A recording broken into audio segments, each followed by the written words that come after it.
Hello everyone and welcome back to Sports Today. So the first day of the Commonwealth Games is all but in the books and it has been a fairly mixed start to the multi-sporting event for India. Obviously, no medals today, but of course that wasn't to be expected because there weren't that many medal events to begin with. However, there were a few interesting results that, in terms of things that could have gone better and things that should have gone better, and there were of course results where there were expected wins. So we're going to go over all the major results of what all took place in terms of the major sporting action from the day. So of course we have to start with badminton. So in badminton, you remember there was the mixed team event in which India took on Pakistan, and obviously that was a pretty easy win for the Indians because generally speaking, India has a lot of top level badminton players who are regularly competing in the BWF circuit and even winning trophies.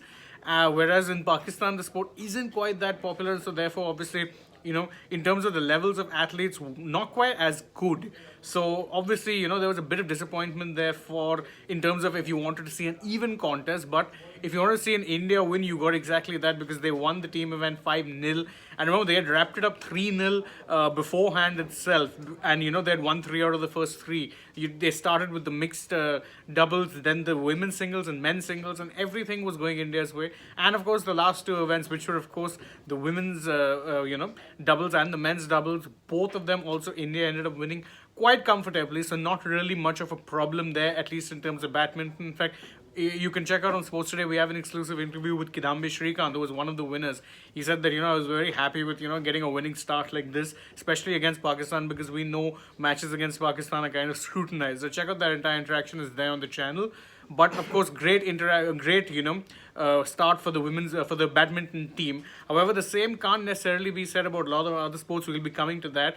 But of course, another sport in which we made a winning start, and against Pakistan no less, was in boxing, because we had Shiva Thapa, who was in action today. And it was an interesting bout in the many ways for Shiva Thapa. Why? Because before this, he had only ever competed in one Commonwealth Games match, and in that one Commonwealth Games match, he ended up on the losing side of things. So obviously, there was a bit of a redemption arc for him in that regard. And mind you, the last match that he had was all the way back in 2014.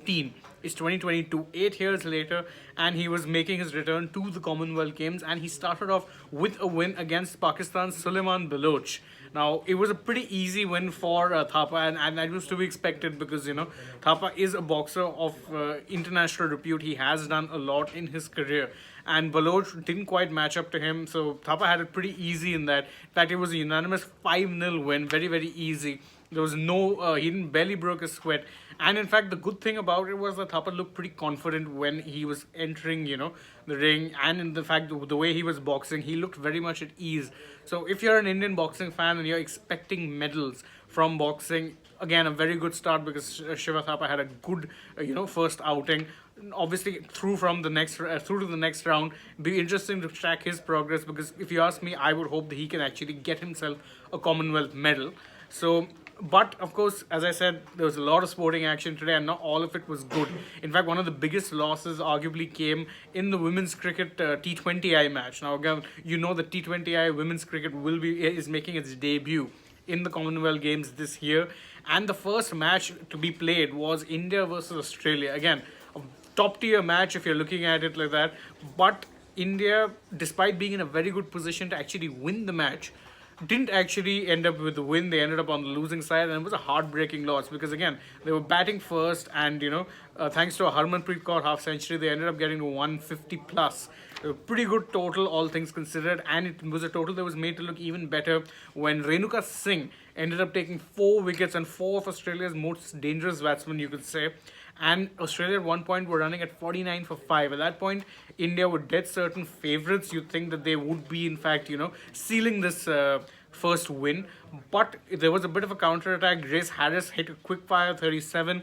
And Ashley Gardner was also crucial because she scored an unbeaten 52. And that took Australia home by 3 wickets. So, of course, India would be disappointed having lost out in such close fashion, whereas Australia, whom many would argue are the favourites to win the gold medal at the Commonwealth Games, showed exactly why they are rated so highly in the world of women's T20I cricket.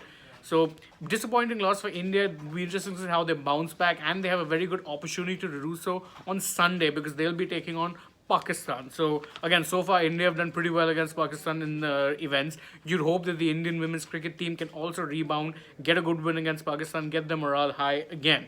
So obviously, this wasn't the only sport where we ended up suffering a bit of a loss. There was also disappointment for India in the cycling events because today there were three cycling events, and those were all team events. But India didn't end up making it to the final of even a single one of those team events because you had the men's sprint event, you had the women's sprint, and you also had the men's 4,000-meter pursuit event. Now, in none of these, in fact, did India end up making it even close to the finals. So obviously that's a bit of a disappointment. But to be fair, there wasn't, I don't think, a lot of hope from the cycling team for a medal. So I think anything would have been a plus. However, it's still disappointing when you can't make it to the finals. And in fact, their showing wasn't the best. If you're talking about sports where we actually did well, you're talking about, of course, in hockey, we had a winning start. So in hockey, you remember India, the Indian women's team were facing Ghana in their first match. And India started off well, 5-0 win to begin with. You'd say that's a pretty good showing. The problem, however, was that India had one particular very familiar failing, and that was a lack of a clinical touch in front of, goal. In fact, one of the major problems that was coming was their lack of conversion when it came to penalty corners. So they had a lot of PCs, but couldn't quite convert and couldn't make them count. And that is something that you might get away with against a team like Ghana, but it would be much tougher to get away with against the top level teams. And if the Indian women's team are, hopeful of bringing back home a medal, they need to be a lot more clinical in front of goal because Ghana didn't necessarily have the quality to punish India for their missed chances, but the top teams will most certainly be able to do that. So obviously that's a bit of an area of concern. On the bright side, or on the positive side, you could say that it's only the beginning of the tournament. It's expected that they could be a little rusty. So the key would be to actually find some form in the coming days, and hopefully they would be able to in fact do just that. Now, another sport, by the way, where India had quite the interesting start to the day in terms of, very, very dominant showings was table tennis because both the men and the women's teams ended up starting off things beautifully.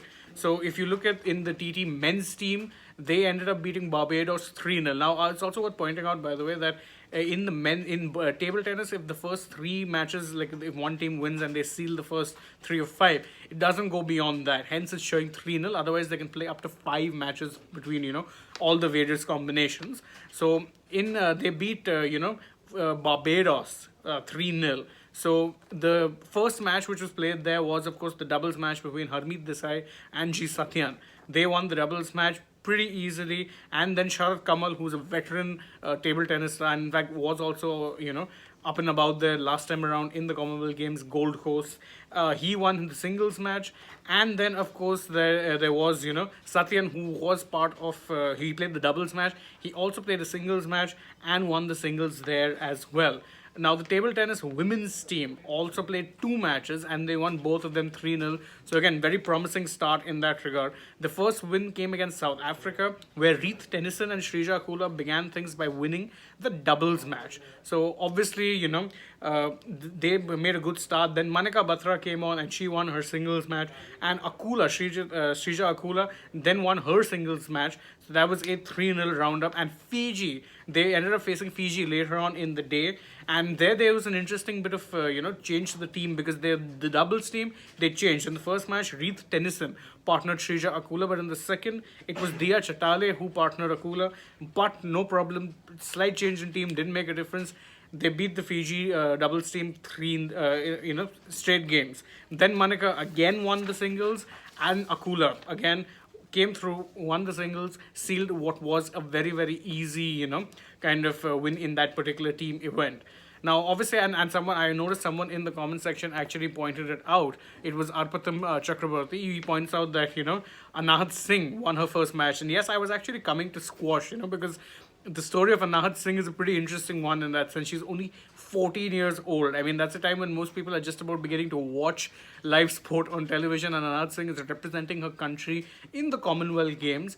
And she won her first match against Jada Ross of St. Vincent and the Grenadines. And by the way, it wasn't exactly like a match where she had to, fight too hard for the victory. In fact, if you go over it, she won the first game 11-5, the second was 11-2, and the last was 11-0. In fact, if you watch the game again, you'd see that, the way she was hitting it with a lot of precision in her strokes. She was able to work the angles really well, and Jada Ross had absolutely no answer for her. Now, I'm very interested to see how it is that Nahat goes on in the tournament, because, as I said, 14 years old, she's only in class 9. And it would be very, very interesting to see, obviously the potential and talent is there, given that she's already representing a country. But at 14 years old, no professional player is going to be the finished product. So if she's that good now, how good can she be in the later years? That's something that we will find out. So that's why I'm personally very excited to see how exactly it is that she's going to do in this particular, in this tournament. Can she go far enough to get even a bronze medal? Let's see, but let's not put too much pressure. She started well, and let's hope that she can continue to, build on this step by step.